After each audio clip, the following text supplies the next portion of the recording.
Hello दोस्तों, कैसे हैं? उम्मीद करता हूँ आप लोग बहुत ही बढ़िया होंगे और आपकी तैयारी सबसे अच्छा और बेहतरीन चल रहा होगा। तो आज के इस टॉपिक में हम लेके आए हुए हैं सॉफ्टवेयर और हार्डवेयर से रिलेटेड प्रैक्टिस सेट को, जो कि स्विच सॉल्यूशन के साथ और ज़बरदस्त क्वेश्चन और आंसर के साथ। और जो ही इस बार का क्वेश्चन लेके आए हुए हैं वो इजी नहीं है, थोड़ा घुमा फिरा के क्वेश्चन पूछा गया है। तो इस बार का जो टॉपिक है बहुत ही डिफ़िकल्ट है। तो थोड़ा ध्यान से देखिएगा और समझिएगा, उसके बाद आंसर दीजिएगा। और आप लोग भी कमेंट करिए, जो भी आंसर होता है उसका देखते हैं कितना जल्दी आप आंसर देते हैं। आइए स्टार्ट करते हैं पहले क्वेश्चन को। पहला क्वेश्चन यहाँ पे दिया गया है, कंप्यूटर में एक प्रिंटेड सर्किट बोर्ड जिस पर डिवाइस जोड़ी जाती है उसे कहा जाता है, ये पूछ रहा है। तो ऑप्शन हमारे पास चार हैं। पहला मदरबोर्ड, दूसरा कीबोर्ड, और तीसरा विजय, और चौथा सभी। इन चार ऑप्शन में से कौन सा ऑप्शन सही होगा? तो मदरबोर्ड हमारा सही है, क्योंकि मदरबोर्ड में ही हम हमारा जो एक प्रिंटेड सर्किट बोर्ड होता है उसी डिवाइस को हम जोड़ते हैं। नेक्स्ट हमारा देखिए, हमारा आपको दिख रहा है ये मदरबोर्ड, इसी में जोड़ते हैं। नेक्स्ट क्वेश्चन की बात करें तो डिजी टाइगर में एक स्टाइल्स का क्या रोल होता है? डिजी टाइगर में एक स्टाइल्स का क्या रोल होता है ये बताना है। चारों ऑप्शन में से कौन सा ऑप्शन सही है ये हमको बताना है। तो ऑप्शन नंबर हमारा बी सही है, writing. Writing is the correct answer. Writing की बात करें तो राइटिंग हमारा टूल है जिसे कभी कभी कभी मार्केटिंग और शेपिंग के रूप में उपयोग करते हैं हम लोग। नेक्स्ट क्वेश्चन है, विजय का फुल फॉर्म क्या होता है? ये पूछ रहा है विजय का फुल फॉर्म। तो विजय का फुल फॉर्म जो होता है video graphic array. Video graphic array हमारा होता है। अगर इसकी बात करें तो हमारा ये सीपीयू से मॉनिटर में अटैच किया जाता है। यहाँ पे ऐसे आपको सीपीयू में मिल जाएगा इस तरीके का एरो, विजय का सिंबल, और यहाँ पे आपको केबल मिल जाएगा विजय का। ये आपको एक सीपीयू से और एक मॉनिटर से जोड़ के दिखाता है वीडियो को। इस समय अब हमारा HDMI केबल आ गया है, HDMI केबल से अटैच होता है। अब इससे पहले वाले में विजय केबल से अटैच करके वीडियो को दिखाया जाता था। नेक्स्ट क्वेश्चन यहाँ पे है, निम्न में ऑक्सिलरी स्टोरेज डिवाइस का उदाहरण है। ऑक्सिलरी स्टोरेज डिवाइस का उदाहरण है, इन चारों ऑप्शन में से कौन सा ऑप्शन सही है ये बताना है।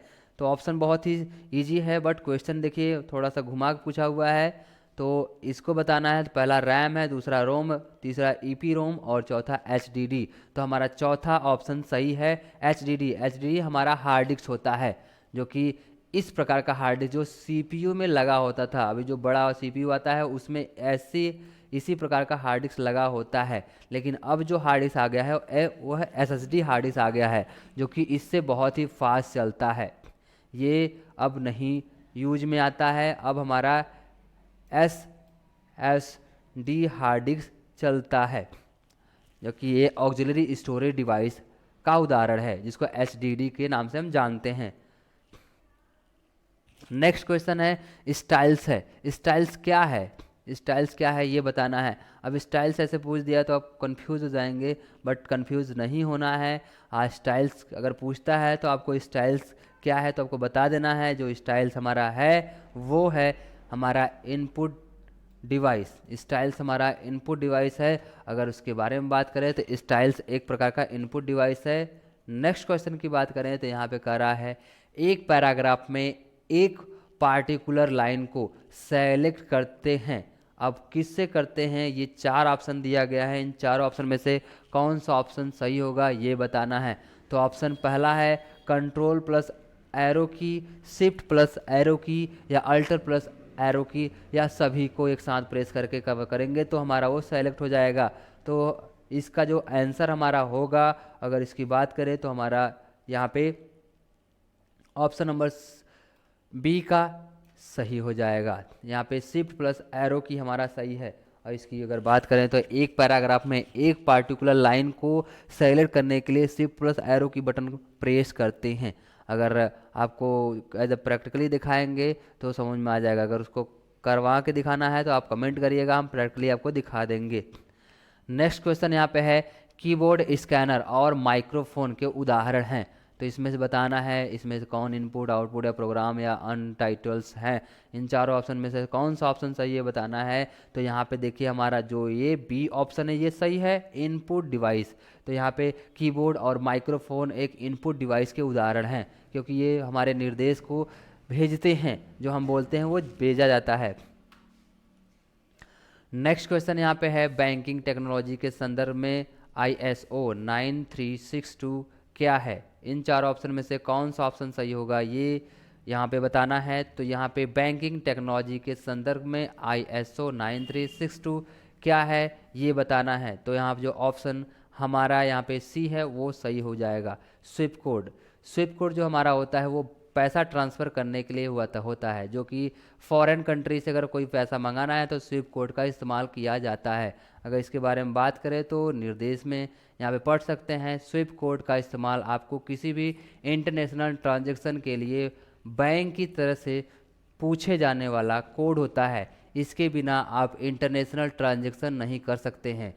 तस्वीर का इस्तेमाल केवल प्रतिकालीन रूप से किया गया है। इंटरनेशनल ट्रांजैक्शन के लिए स्विफ्ट कोड की ज़रूरत पड़ती है, अलग देशों से पैसे ट्रांसफ़र करने के लिए। इमेज दिखा के आप कुछ नहीं पैसा मंगा सकते हो, इसके लिए स्विफ्ट कोड की आवश्यकता पड़ती है। नेक्स्ट क्वेश्चन हमारा है, माइक्रोसॉफ्ट ने किस वर्ष में विंडो के नाम का एक ऑपरेटिंग सिस्टम परिवेश आरंभ किया। इन चारों ऑप्शन में से कौन सा ऑप्शन सही होगा ये बताना है। तो यहाँ पे हमारा ऑप्शन ए है 1985, 1978 या 1990 या 1989। इन चार ऑप्शन में से कौन सा ऑप्शन सही होगा ये बताना है। तो हमारा 1985 में हमारा जो है माइक्रोसॉफ्ट ने विंडो के नाम का ऑपरेटिंग सिस्टम परिवेश किया था।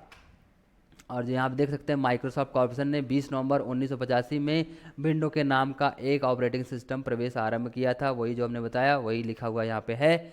नेक्स्ट क्वेश्चन हमारा यहाँ पे है, सॉफ्टवेयर का प्राथमिक उद्देश्य डाटा को ... में बदलना होता है, ये बताना है। तो यहाँ चारों ऑप्शन में से हमारा पहला ऑप्शन है वेबसाइट है, दूसरा इन्फॉर्मेशन है, तीसरा यहाँ पे प्रोग्राम है और चौथा हमारा ऑब्जेक्ट है, जो कि ऑप्शन बी सही हो जाएगा। इन्फॉर्मेशन, सॉफ्टवेयर का प्राथमिक उद्देश्य डाटा को इन्फॉर्मेशन में बदलना होता है, यही यहाँ पे बता रहा है। सॉफ्टवेयर का प्राथमिक उद्देश्य आंकड़ों को सूचना में बदलना। यह आंकड़े को सूचना में परिवर्तन कर देता है जब उस आंकड़े को संदर्भ के आधार पर समूह में संसाधित किया जाता है। तो ये था आज का प्रैक्टिस सेट। कोई भी अगर डाउट होता है, कोई भी क्वेरी होता है तो आप कमेंट करिए, हम आपके कमेंट का तुरंत रिप्लाई देंगे, तुरंत आंसर देंगे। सो मिलते हैं नेक्स्ट प्रैक्टिस सेट में, तब तक के लिए नमस्कार, जय हिंद। और आपकी तैयारी सबसे अच्छी और सही चल रही होगी।